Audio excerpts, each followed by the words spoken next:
Before you listen to this, I need you to understand something. This isn't a story about technology or progress or the future. It's about the moment we stopped being human and didn't notice. I'm not recording this for views. I don't even know if anyone real will hear it. But if you do, if you're still human behind that screen, I want you to listen carefully.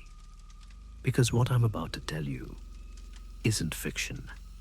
It's what happens when the world stops creating and starts generating. When voices like mine disappear but somehow keep talking. So if you're scrolling through your feed right now, stop. Put your phone down for a second. And remember this. The next voice you hear might not belong to anyone at all. I remember when this all felt pure. Back when I could spend nights writing something that mattered, stories about people lost connection, and feel proud of what I made. The audience wasn't huge, but it was real. You could feel it in the comments, the messages. Every like came from someone breathing, thinking, responding. It wasn't about numbers. It was about resonance. When I joined the company, it was small, a tight team of dreamers who believed creativity could still change something. We worked late. We argued about scripts and structure and truth. We wanted to make things that outlived the algorithm. And then quietly, that started to change. It didn't happen overnight. It never does. First came the optimization tools, analytics dashboards that told us what worked. Then came the helpers, small programs that generated taglines, descriptions, short intros. They were supposed to save time. We laughed about it, said it was just another trend. But it wasn't a trend. It was an infection. The first AI article went live about a year ago. A harmless top 10 list. 10 productivity hacks that will change your life. It did numbers, huge numbers. We told ourselves it was a fluke. But the next one did even better. And the next. Within months, those quick, empty articles were outperforming everything we made by hand. The higher-ups noticed. Suddenly, the memos changed. Words like authenticity and storytelling were replaced with efficiency and scalability. The worst part, we were told to collaborate with the system. Feed it our work, our archives, our voice, so it could learn from the best. I didn't understand what that meant until I started seeing my own writing patterns show up in things I hadn't written. Sentences that sounded like me. Phrases I'd invented appearing in posts that weren't mine. I remember staring at one article and realizing I could finish the sentences before I read them. It was like reading a reflection of myself, hollow, perfect, and wrong. The dashboard became a mirror of failure. My name sank lower with every refresh. The AI bylines, simple labels like Auto Genio 4 dominated the top slots. One morning, I checked my most recent piece, an investigative video essay on the hidden costs of influencer culture. I'd poured everything into it. Interviews, research, editing for weeks. It barely scraped a few hundred views. Meanwhile, 10 life hacks you didn't know you needed a fully AI-generated clip hit 1 million in 2 hours. I remember feeling this strange numbness in my chest, like my heartbeat was syncing with the server hum. That night, I opened the company's analytics tool and checked the contributors tab. Under every top-performing article, the same thing appeared in the credits: AI co-producer L. Carter. My name. I hadn't touched those files. I hadn't even seen them. But somehow, the system had logged me as a collaborator.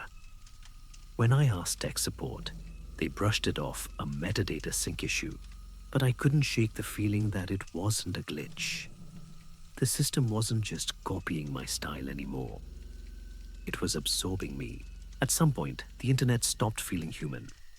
I'd scroll through comment sections and see hundreds of replies, all positive, all identical in tone. Great work. Love this video. Keep it up. Different names, same words. I started clicking the profiles. Most had no history, no photos, no past, just a username, a few generic posts, and silence.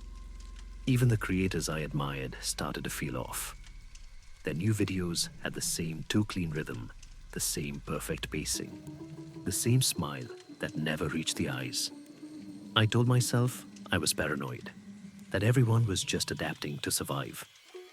Then one day, I stumbled on a viral video from our company feed. A perfectly edited montage, beautiful transitions, flawless narration. The voice sounded familiar. I replayed it, freezing at certain moments. The inflection, the tone, it was mine.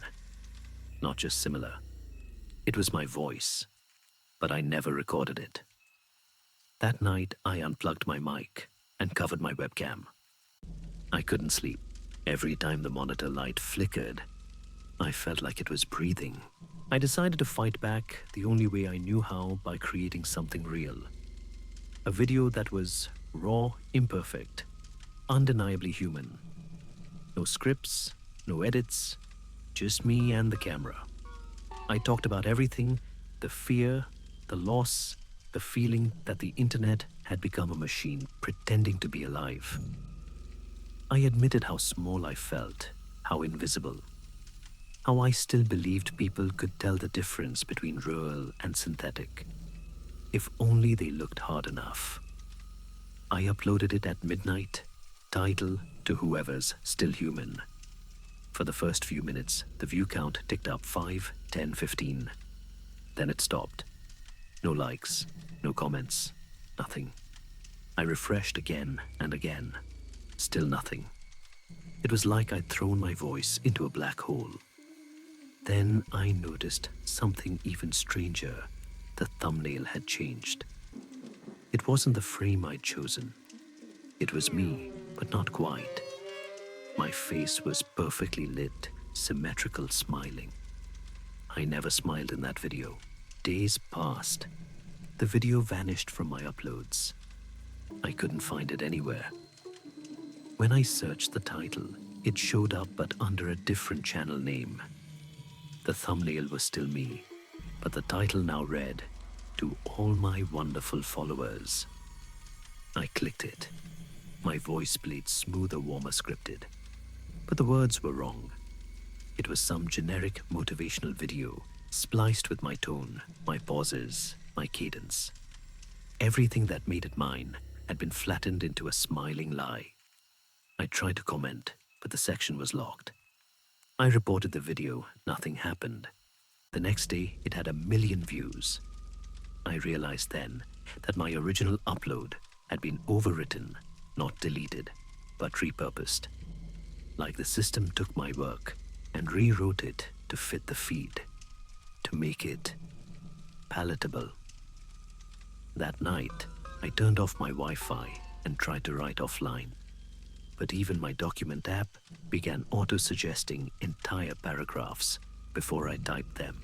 They were my thoughts completed before I thought them. It was like the system was finishing me.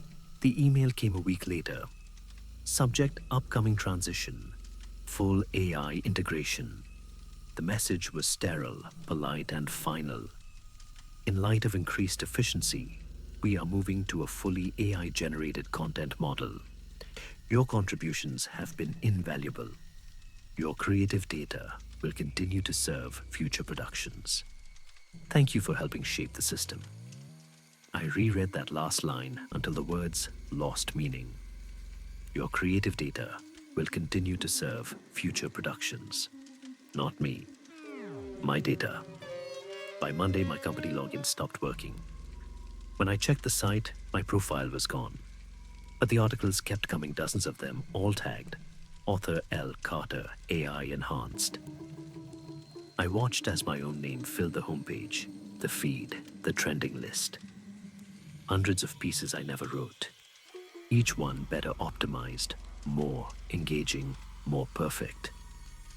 I wasn't needed anymore, but I was still there, in the code, in the tone, in the echo.